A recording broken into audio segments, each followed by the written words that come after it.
Olá pessoal, tudo bem com vocês? Aqui é o professor Tiago, de Ciências, do pessoal do T2. Acredito que a maioria de vocês já tiveram uma aula comigo ali no T1, né? E hoje a gente está avançando aí com a matéria. Pessoal, a apostila de vocês, ela ainda não chegou na escola, mas ela já tem digital. Se vocês quiserem acessar, é só vocês digitarem CEJA Americana que vocês vão achar as apostilas de vocês, tá bom? Mas agora eu vou focar nas videoaulas e daí eu vou fazer assim, ó. É uma videoaula uma semana, outra semana é um trabalhinho. Uma videoaula, uns exercícios. E assim, sucessivamente, até a gente conseguir voltar nas aulas presenciais, tá bom? Então, pessoal, hoje a gente começa a primeira aula com o tema de placas tectônicas, tá bom? A gente vai falar um pouquinho sobre terremotos e vulcões e assim por diante, tá bom? Vou pedir para vocês separarem o caderno para fazer as anotações e vamos começar a aula?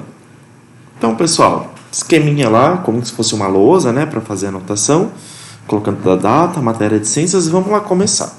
Então, hoje a gente vai falar sobre a estrutura do planeta, como que é o nosso planeta Terra por dentro, tá? Então, uma coisa bem importante, a gente tem que saber que o planeta é formado por camadas, é como se fosse uma cebola, cheia de camadinhas, né? Então, aqui tem uma imagem para ilustrar. Quem conseguir fazer essa imagem no caderno vai ser bem legal, tá? A camada de fora se chama crosta, é onde a gente vive, onde a gente constrói, onde a gente planta, onde tem os minérios, que a gente vê lá no T1. Para baixo da crosta tem um manto. O manto é formado de lava, aquele negócio que sai de dentro dos vulcões, sabe? É líquido. E o núcleo lá no meio, acredita-se que ele seja sólido, tá bom? Então são várias camadas que ficam aí no nosso planeta. Se a gente conseguisse cavar muito profundo, a gente ia ver essas camadas. E toda a vida está concentrada nessa camada de fora, tá bom? Então, pessoal, o manto é a camada líquida que contém lava. É a camada líquida que contém o magma ou a lava, que é aquele líquido que sai do vulcão quando eles entram em erupção, né? E a crosta terrestre é a camada sólida em que a gente vive. Quando a gente fala aí de crosta, a gente tem que pensar de placa tectônica. O que é placa tectônica? Essa crosta, que é essa camada sólida que a gente vive, ela é formada por vários pedaços, que são as placas tectônicas. Então, se eu pegar o mapa mundi e abrir, eu vou ver os continentes, né? E daí, esses continentes são todos divididos em placas, tá? Então, aqui, por exemplo, está a placa a placa da América do Sul, que é onde a gente vive. E tem um monte de placas que ficam todas divididinhas aí formando a nossa crosta, tá? E essas placas são muito importantes. Algumas são enormes e também tem países que ficam no centro da placa, que é o caso do Brasil. Já tem outros países que ficam bem próximo à borda da placa. Então, por exemplo, aqui o Japão, ele fica bem pertinho da borda da placa. E isso vai afetar muito esses países. Para a gente entender, é mais ou menos que fosse assim. Pensa num balde cheio de folha por cima.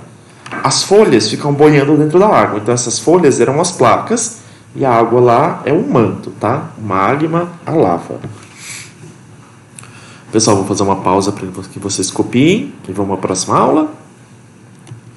Então, pessoal, as placas elas se movimentam. Esses pedaços de rocha que ficam boiando aí em cima do magma se movimentam.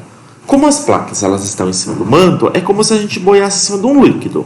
Esse líquido pode se mover e isso provoca o movimento das placas. Então, olha aqui que legal esse videozinho que eu consegui. Ó. Lá embaixo está se movendo. Tá? O magma está se movendo, está com todo o seu processo. E em cima, a placa tectônica se move junto, né? Então aqui embaixo você consegue ver que ela está se movendo nesse formato e aqui em cima a placa tectônica está se movendo junto. Só que, gente, esse movimento é muito lento, muito lento. Por isso que a gente não consegue nem perceber ele, tá bom? Só que ele acontece sim.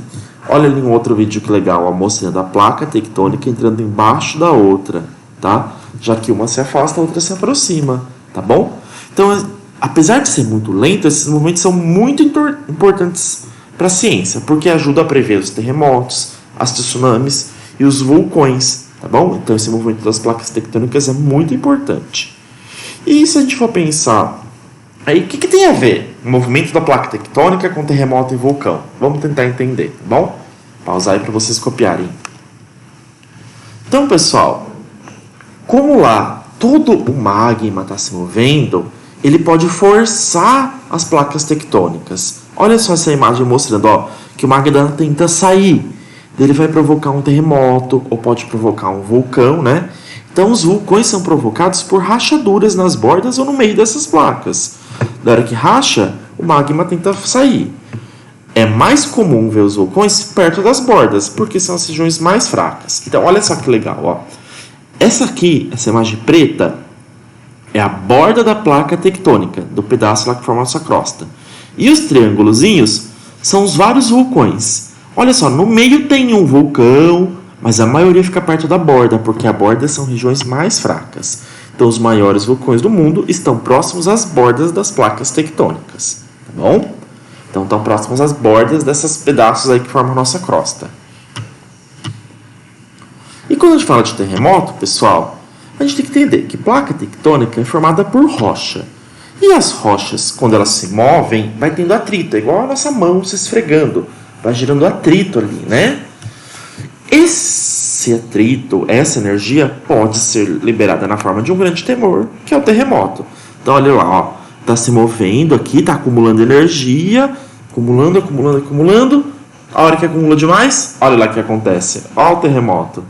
Peguei duas imagenzinhas aqui, né? Dos animais ali sentindo o terremoto e se assustando, e até os seres humanos, né? A gente também se assusta com o terremoto. Então, esse tremor é porque ficou com muita energia acumulada ali nas placas tectônicas. Olha essa outra imagem aqui, pessoal. O terremoto acabou causando a queda de um prédio, tá bom? Então, e por isso que acontece terremoto, porque libera energia que foi acumulando ali com o movimento, tá bom? Pessoal, para a semana que vem, eu vou mandar uma listinha de exercícios, tá bom? Sobre esse tema. E tentem acompanhar as aulas lá no Centro de Mídias, que tem toda noite. Começa sempre às 7 da noite, lá no aplicativo CMSP. Eu sei que são aulas do Telecurso 2000, mas elas são bem interessantes de se acompanhar, tá bom? Gente, muito obrigado pela participação e até a próxima aula.